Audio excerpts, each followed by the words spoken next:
Today, we become legends.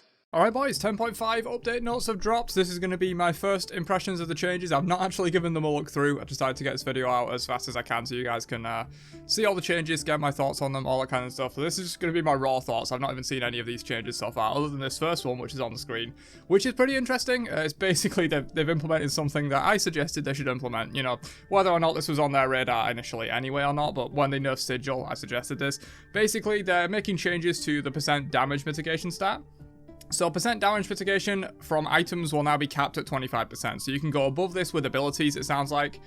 God abilities and effects such as Aegis Amulet are not bound by the cap and will be able to stack with the 25%. So yeah, if you're doing stuff like, is it Erlang ult that gives mitigation? Or like Osiris 3 or whatever, any of that kind of stuff. Or I think Osiris 3 has damage reduction, or Osiris passive. Stuff like that, that will all go above the cap, but mitigations from items are now capped at 25%. We'll read the information on this because it'll be interesting to get their take. So this first change is a bit of important upkeep for Smite, although it won't directly impact balance right away for most players. The amount of % mitigation a player can get from items will now be capped. Currently, the most common builds involving these items bring players to around 24%, so the cap won't hurt them immediately. However, having this cap in place introduces more flexibility in how we can buff these items back in the future. Tank durability is a big focus of the update. Oh, that's good to hear. Which we'll be addressing by decreasing DPS sources first. If we need to continue to adjust this, we can now more safely increase % mitigations in the future. Yeah, so basically exactly what I said in my review of the changes where they nerfed a lot of the damage mitigation items, especially Sigil. I was like, why not you just introduce a cap and then you can have a few powerful % mitigation items and you don't just build all of them because you'll be overcapping. You know, it's kind of like CDR, I guess. You know, you have a lot of very powerful CDR items. If CDR was uncapped, you'd have this same problem, so I had no idea why there wasn't a % damage mitigation cap in the first place. You know, it's caps for all these other stats like CDR and % pen and stuff like that. Why not just introduce a cap and make the items more powerful? It sounds here like they're not going to be making any changes to % mitigation items in this update. It sounds like they're going to be more so addressing DPS sources, and then maybe in 10.6 or something, which will be the launch of a new season, by the way. Maybe in 10.6 they'll adjust some of these items a little bit. It gives more flexibility, as they said. So, Bloodforge Revert. Oh, okay, I guess they're just doing all the things I'm suggesting, boys. Poggers. So they're just completely reverting the Bloodforge attack speed change by the looks of it, so it's back to 75 power. Wasn't it 70 before?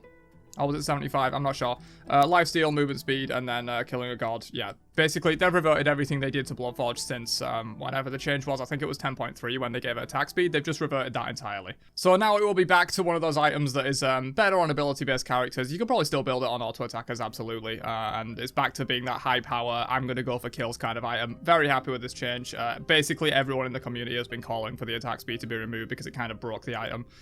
Interesting to see that in the bonus balance about 10 days ago, they nerfed the power but kept the attack speed, and it seems like they've had a change of heart in those 10 days and they've been like, okay, never mind, let's just do this, because if they already had this plan for the 10.5 patch, there's no reason to adjust Bloodforge in the bonus balance, really. It wasn't breaking the meta that hard, to be honest. Breastplate of Regrowth getting a nerf, cost increase. Fairly justified. It's kind of warping the solo meta a little bit. All the top solo laners, basically, other than Vamana, and he's got kind of different issues. I'm just building Breastplate of Regrowth and abusing it, so... to be honest, I would have rather have seen a nerf maybe to the movement speed it gives or the internal cooldown rather than a cost increase, because I did kind of like that this item was cheap, and for the characters that want it, you can get it online very quickly. So I maybe would have rather seen a nerf to the passive than a cost increase, but Breastplate of Regrowth nerf definitely justified. It was very strong and warping the solo meta a little bit. Kalini's Cuirass is getting cheaper again. 2,000 gold is very, very cheap. That's getting towards like being one of the cheapest items in the game. So they've increased the damage from the proc, decreased the gold provided, but decreased the internal cooldown massively. I was going to say, why are they doing this? So 25 and 20, 15 and 7, that's a buff overall to the gold generation. And also more flexible. You know, not only is it a buff, you don't have to like be constantly waiting like for the 20 seconds to get it off. You can just keep doing it over and over again, and if you miss one, it's not as big of a deal. Passive, your Nexus X full basic attack causes it to explode, instantly killing it, blah blah blah. Yeah, so that's just a rewording basically of the changes they've made up here. So will this be any good? Again, it's very hard to tell. With these kind of gold generation items, they're often garbage or insane, and so it's hard to tell whether this will be good. The problem with this item is you need to get a lot of value off of that gold generation because it's so weak stat-wise compared to just like a Gauntlet of Thebes rush, and so weak in terms of your late game potential compared to Cloak. Like, Cloak and Thebes just kind of are better, And it's tough to say whether this gold generation will actually make a difference. So yeah, just ran the numbers. It's going from 1.25 gold per second if you're proccing this effect constantly to 2.15 gold per second. So it's gone up substantially, almost double. Not quite, but like about an 80% increase in the amount of gold you can farm with this item. So I will be on a lookout for this. I think if anything, we'll see the pros abuse it first, but very cheap. The stats on it are still bad, but you can generate a lot of gold with it now, so we'll have to see. Okay, Phalanx buff. An item that obviously hasn't really seen much play. Tyrannical Plate Helm before it didn't really see much play either. The whole minion buffing aspect is really not that powerful, but they are going to be changing it so that you gain like basically half of the effects that your minions are getting from it. So every stack you get 30% attack speed and 7 of each prots, so 30% and 21 of each prots. And your minions get double that amount. So this seems really strong to me. This might actually break the meta. I know it's weird to say Phalanx might break the meta, and I've been burned saying these kind of items will be good. But this is so much pressure, because not only are your minions supercharged, 30% attack speed, 21 of each prots, and then 60 extra physical, so you'll be on 81, 200 health, CCR, HP 5, which is really good in solo lane. That seems really good, dude. This actually seems like it could have a lot of potential. Obviously, not amazing for every single kind of god. You do want to have a little bit of a basic attack synergy with this. You want to be able to box well in the early game so you can force trades, because if you just sit there attacking the enemy, they're going to attack you back at some point, or they're just going to eat shit. And so, basically, you're going to want some kind of attack speed synergy. You're going to be wanting a Hercules, a Vamana, Bellona, that kind of stuff, or Cyrus, probably. This seems like it could be really good in some specific situations. I will be watching out for Phalanx. I'm probably going to try this when the patch launches. Stone of Gaia, decreased cost and decreased cooldown on the passive effects. Not going to change all too much. This item just isn't really what you need. Only health kind of sucks, and it's very reliant on enemy team having knockups and displacement and stuff, but nice to see a buff. It is definitely an underperforming item. Spectral armor shift, this should be interesting. So the recent percent pen and item nerfs have had a significant impact on the game, but crit is still a big topic of discussion. Over the years, we have made many core adjustments to the mechanic itself. Crits now hit for less. We also changed the randomness to eliminate outliers, yep. Countering crit is another big part of the equation, and players have strongly shown support for there to be an item that does this. Spectral armor is getting another adjustment to make it a stronger tool for helping your whole team fight back against crit builds, and also giving it a new aggressive element for the owner. So the aura, all allied gods within 55 units take 30% reduced bonus damage from physical crits. And when you get hit by a crit, you gain power and, just power for 3 times lasting 6 seconds. So that's a good amount of power. Makes it a lot better on solo laners that want to be kind of diving the backline. You get hit, you have a little bit more damage to be able to take down that, like, crit hunter that's destroying you. So this is interesting to me, because they've actually nerfed the ability to counter crit with this change, because yes, it buffs your allies, so I guess maybe it's a bit better on supports now, but in terms of like on solo laners that want to dive the backline and we're getting shredded by crit hunters, you're actually just going to get shredded more, because this is 30% at all times, whereas before you were getting 40% plus 5% every time you were hit by a crit, so you were already getting more, and it could stack up to 60%. So when you were at max stacks on the previous Spectral armor, you're actually getting double the benefit that you'll be getting now, so interesting that they decided to go the direction of nerfing the counter to crit in its way to counter crit, but they have also compensated it by giving it a good amount of aggressive stats. This is a strange change to me, because it seems like they're trying to make it more of a support item by making it just an aura instead of like more beneficial for you and a little bit for your teammates. It's now just across everyone. But then they give it this passive that makes me think, oh, we should build it on solo laners. Kind of confusing, I'm not going to lie. I'm not a huge fan of this change. Warfly getting a shift. This item provides gold per enemy minion jungle monster assist rather than having to be required for the lowest gold on your team. That's cool. I like this actually, because Warflag is obviously that aggressive support starter, and if you're being aggressive, you're likely to maybe get a couple of kills, you're likely to be farming very effectively because you're pushing enemies out, stealing camps and things like that. And so sometimes you might not be the lowest goal on your team if you're playing a very aggressive like Fenrir or Hercules support or something like that.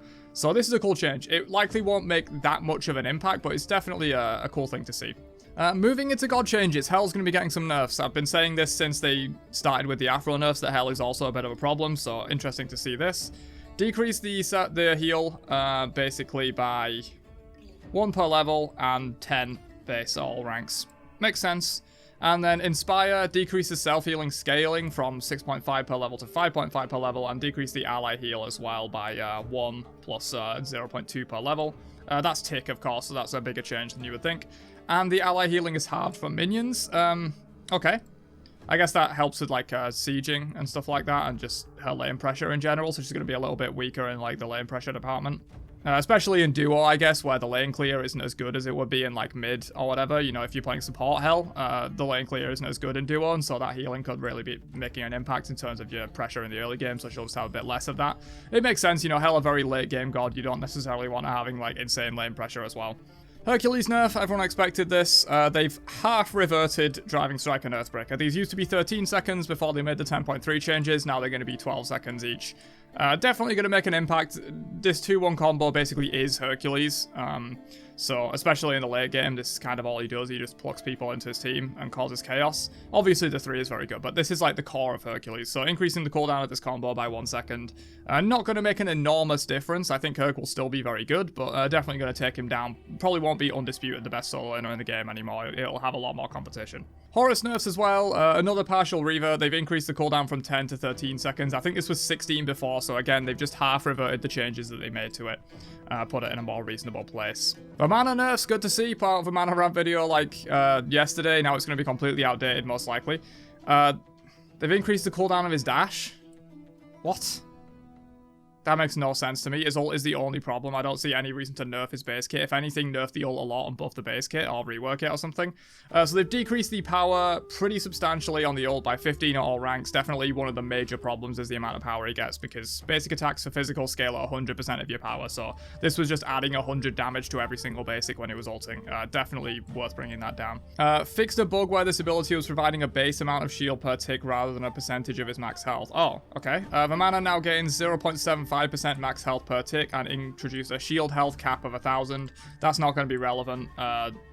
He very rarely gets to, like, have a lot of shields. The shields just sustain him up through the damage. He doesn't usually just, like, stand there and no one does anything to him and he gets a big fat shield, so this won't really make an impact. But this is really huge. I'm not sure how it was before, because it says there's a bug where it was providing a base amount of shield rather than a percentage of his max health, because before this was 2% max health per tick.